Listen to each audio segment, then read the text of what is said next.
I mean, nobody knows where the Phil is. Tony Soprano didn't lose to New York. He lost to his own paranoia. Thinking maybe I gotta come back. Tony Soprano's great tragedy as a boss wasn't simply his neuroses, his endless therapy, or his doomed balancing act between two families. His downfall was more basic. He systematically eliminated, alienated, or wasted every dangerous man around him. Call Carlo, tell him to bring his shit. Who the fuck was Feach Lamont anyways? Until, when war with New York finally came, A safe house, I don't know. he found himself huddled in a safe house with a pitiful handful of mediocrities. The self-styled general of men had no soldiers left to command. This wasn't inevitable. Your father sees this as our big chance to step up to the A-League. At one point, Tony presided over a stable that, while volatile, psychotic, and addicted, was stacked with precisely the kind of killers one might need when facing an empire like the Lupertazzi's. By the final act, he had whittled them down, one bullet or exile at a time. Customers, you're getting a little too old to be beating people up. Until his army looked more like a retirement home staff roster. Get rid of that fucking picture.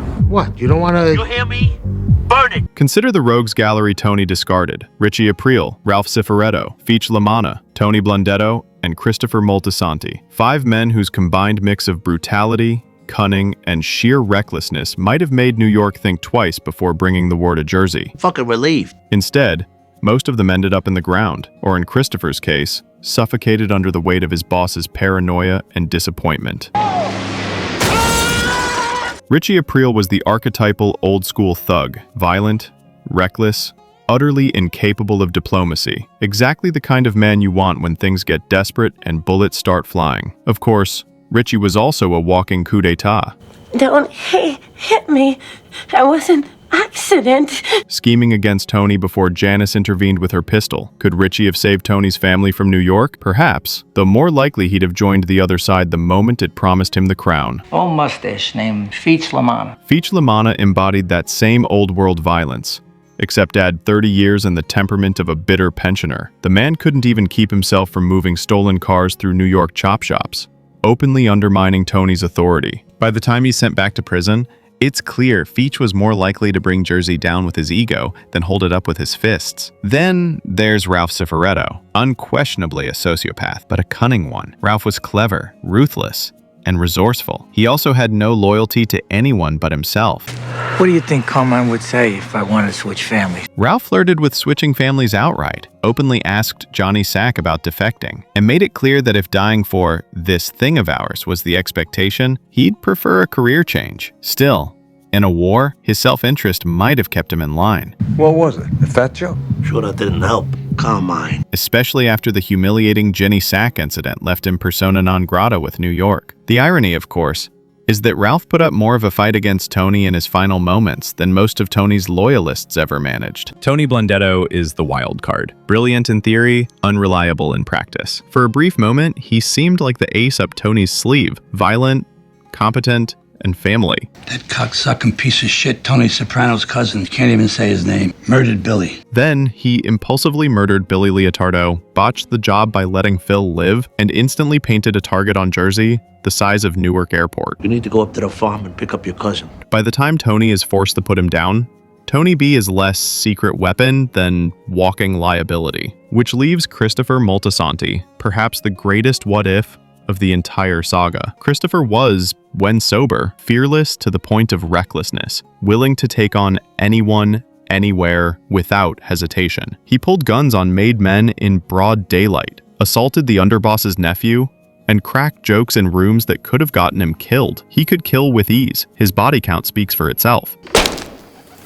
And he could plan with surprising competence, whether pulling off a theft or intimidating without lifting a finger. He's been using drugs, heroin. At his best, Christopher was Tony's most capable soldier. At his worst, he was a junkie liability whose ambition, insecurity, and heroin habit made him unpredictable. And yet, if anyone in that lineup could have carried Jersey through a war, it was him. Get back in the booth! Christopher didn't overthink, didn't hesitate, and didn't crumble under the weight of his own legend. Did you ever say anything about Ralph or the Bevilacqua kid? No. Would you remember? I swear on my life. His tragedy was that Tony never trusted him fully, always fearing betrayal, always underestimating his worth. In the end, I'll never pass the drug. Tony suffocated the only man who might have been willing to die for him without hesitation.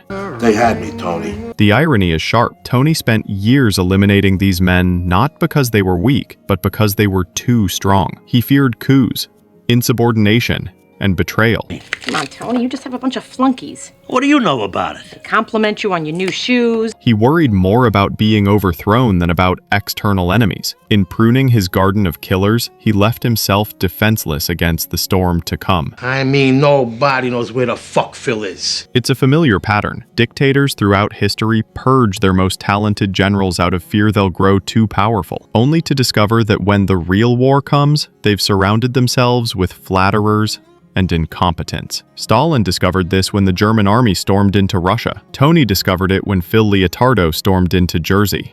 You should have never gone to a psychic. It's divination. It's the devil. By the final season, what does Tony have? Polly Walnuts, aging, superstitious, more interested in polishing his shoes than waging war. What service? Forget about it. Silvio Dante, loyal, yes, but fading fast and far more comfortable behind a desk. Patsy mentioned something. Jesus Christ, if I wanted Patsy in charge. Patsy Parisi and a handful of minor players barely distinguishable from background furniture. When the war erupts, Tony finds himself crouched on a bed with a rifle, surrounded not by lions, but by lapdogs. The man who fancied himself Caesar now resembles a suburban homeowner, barricading against burglars. Some argue it wouldn't have mattered. Number two, he's got New York behind him. New York was too strong, too well-resourced, too numerous. Even with Richie, Ralph, Feach, and Christopher at his side, Tony would have been outmanned, perhaps. But wars aren't only about numbers, they're about will. Men like Christopher, Ralph, and even Tony B fought without fear. They were chaotic, violent, and unpredictable. New York might have hesitated if Jersey had been stocked with such wild cards. Instead, The Sopranos are nothing more than a glorified crew. they saw through Tony's facade and recognized what Jersey truly was, a glorified crew masquerading as a family. Every decision you make affects every facet of every other fucking... Tony himself admits it. He made all the wrong decisions. He protected his cousin when he should have handed him over. He eliminated dangerous men when he should have harnessed them. I think I know what happened to Ralph. He ain't coming back. It was New York. Johnny Sack? He underestimated New York until it was too late. He spent his reign trying to be both boss and therapist, only to end up alone, betrayed, weakened, and waiting for the bullet that never arrives on screen, but always hovers off it. In the end, Tony's downfall wasn't that he lacked dangerous men. It's that he feared them more than he feared his enemies. And when the time came to truly need them, there was no one left.